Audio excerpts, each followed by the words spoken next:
Salam, hörmətli izləyicilər. Mən hüquqşünas Seyidzadə bugünkü videoda məlumat verəcəm ki, bələdiyyə bölgələrində gündən azadlıq hansı halda və hətta nə qədər ödəməlidir. Eyni zamanda o deyin ki, yəni istəyən insanlar bilsin ki, yəni əlavə ödənişlər etməsin. Torpağı öz adları rəsmiləşdirdiyi halda. Ona görə bu videonu hazır edirəm. Zəhmət olmasa videonu bəyənin. Əgər kiməsə maraqlısı sona qədər izləsin. Eyni zamanda YouTube kanalına abunə olun.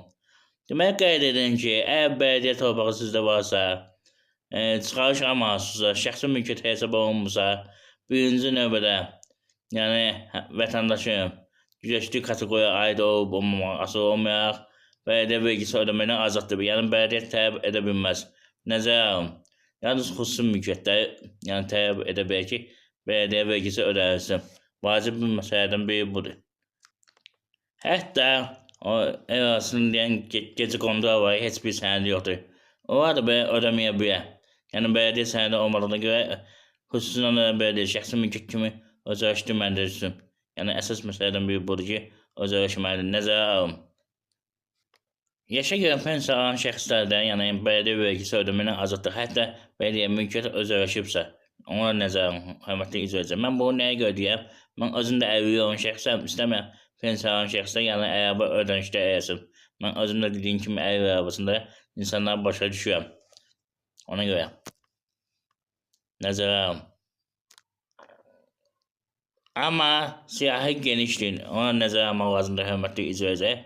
Siyahı, yəni vergi məcəlləsinin 102-ci maddəsində tənzimlənir. Orada genişdir, müharibə əlləri var, Çernobıl əlləri var, düzdür, adi əlləri biraz başqa cür yazılıb. Mübahisəli bir məsələdir. Nəzərə almaq lazımdır. Siyahı genişdir. Əgər bu video 1000 bəyənmə yığsa, 500 abunə yığsa, mən siyahını gələn videoda açıqlayacağım geniş şəkildə. Əgər maraqlıdırsa, hörmətli izləyicilər. Bundan əlavə qeyd edin ki, eyni zamanda onu qeyd edin ki, hər bir vətəndaş yaşadığı evin 30 kvadrat yaşayış sahəsinin vergi ödəməkdən azaddır. Ona nəzərə alın. Yəni ki, 30 kvadrata qədər vergi ödənilmir. Misal üçün, eviniz əgər 100 kvadratdırsa, həmin 100 kvadratdan 30 kvadrat çıxır, həmin 70 kvadratın vergisini ödəyirsiniz.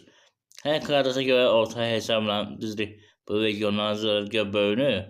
Amma orta hesabla hər kvadrata görə vergi götürəkdə 40 köpük ödəyirsiniz. Yəni 70 kvadrata 24 manat, 28 manat ödənir. Üzrü sayın 28 manat. Yəni 40-ı 70-ə vuranda 28 manat eləyir. Yəni əsas məsələdən biri budur, bunu bilin. Mütləq qaydalar.